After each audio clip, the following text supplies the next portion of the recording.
nací en un hogar desintegrado. Mi papá tenía un problema de alcoholismo muy fuerte. Mi mamá desde el principio comenzó a tener problemas con su embarazo y las enfermeras al verla le dan la noticia de que había perdido a su bebé, que tenían que intervenirla, que tenían que ayudarla.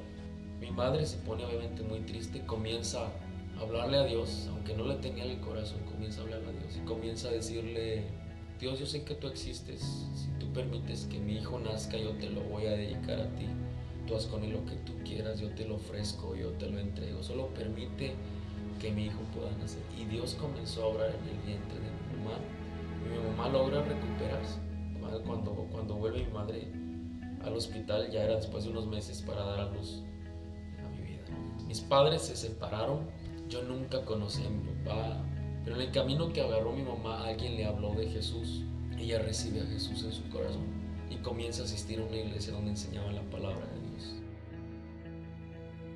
Mi mamá no perdía la oportunidad para enseñarme que aunque yo no tenía un padre terrenal, yo no carecía de una figura paterna. Mi mamá me decía: Dios es tu papá, Dios es tu papá, Dios es tu padre.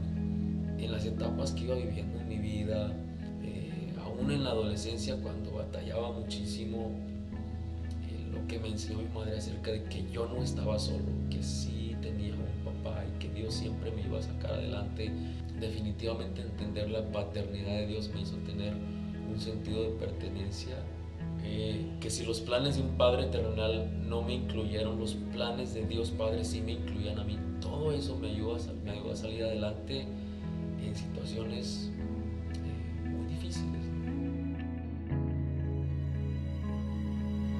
Bueno, cuando tenía la edad de 12 años, asistí por primera vez a un congreso de adoración. En ese tiempo, Marcos Witt apenas comenzaba su ministerio y él fue uno de los invitados.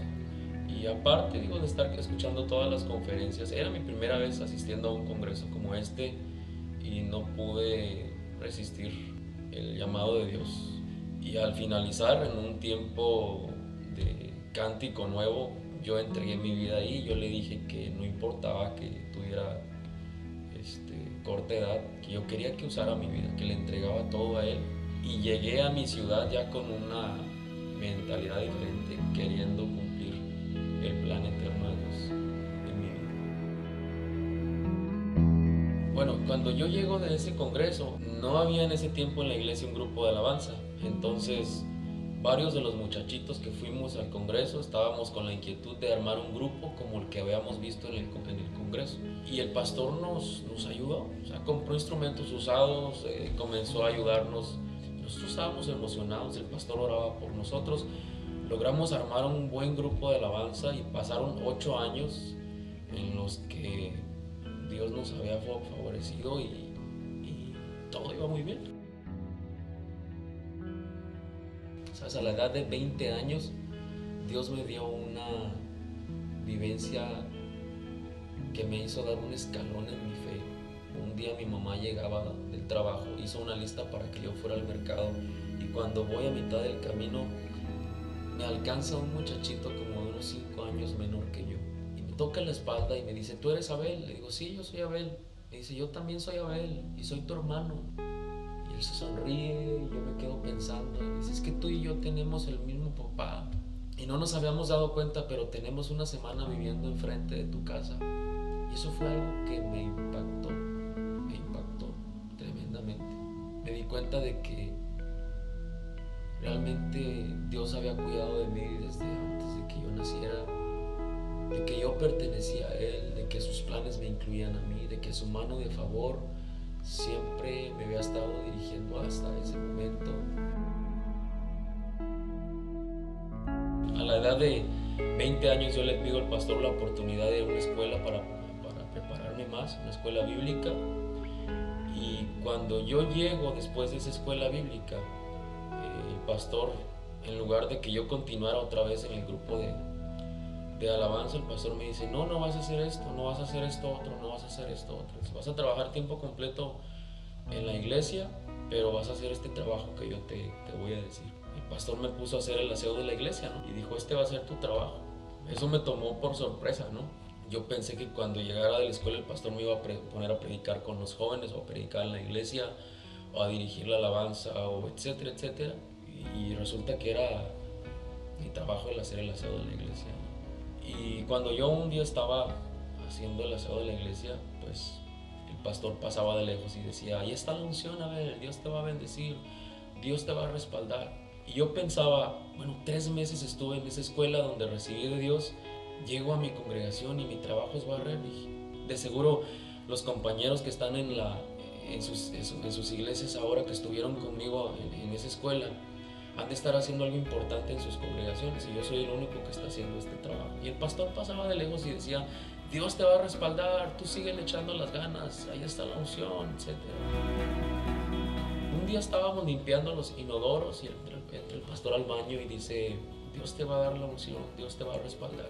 Yo quería decirle a mi pastor: ¿sabe qué, pastor? Ya no me siga diciendo eso. Pero un día yo estaba de mala gana otra vez haciendo ese trabajo en la iglesia.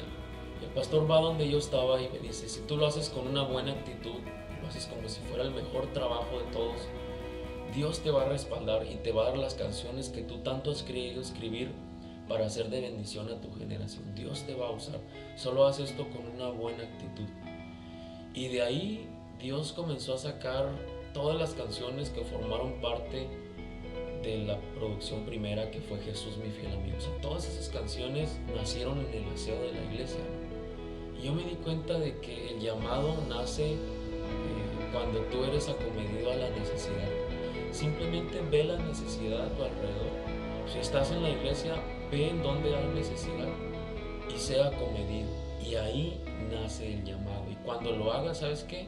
Hazlo con la mejor actitud de todas. No esperes a ser usado en lo que tanto sueñas. Quizás Dios te ponga allí más adelante, pero primero sea acomedido a la necesidad, y Dios te va a acomodar después en donde sea su voluntad. Para mí hay 3 cosas que son prioridad. Una, tengo que ser pastor de mi casa, cabeza de mi casa, esposo, padre, presente. La segunda cosa, trabajar en mi iglesia. ¿Cómo puedo ser de bendición a los demás en mi servicio a la iglesia? ¿Cómo puedo ser de bendición a mi comunidad? Pues a través del servicio que doy en la iglesia. Tengo que mantener un balance. Y tercer cosa, ser un misionero de mi iglesia, ¿no? Cumplir el llamado también a través de lo que hago, que es el campo. Es salir para decirle a la gente que Dios es real, que Dios quiere entrar en sus corazones y puede cambiar sus vidas. Son 3 cosas que son prioridad para mí: mi casa, mi congregación, y salir y cumplir el llamado a través del campo. Tengo 10 años predicando a través del canto a mi generación, diciéndole que Dios es real, y he visto muchas vidas cambiadas a través de esto que Dios me ha confiado. Y valió la pena ser obediente y hacer el aseo de la iglesia con la mejor actitud, y todo fue por ser acomedido a la necesidad, ¿no? Y ahí es donde nació el llamado de Dios para mi vida.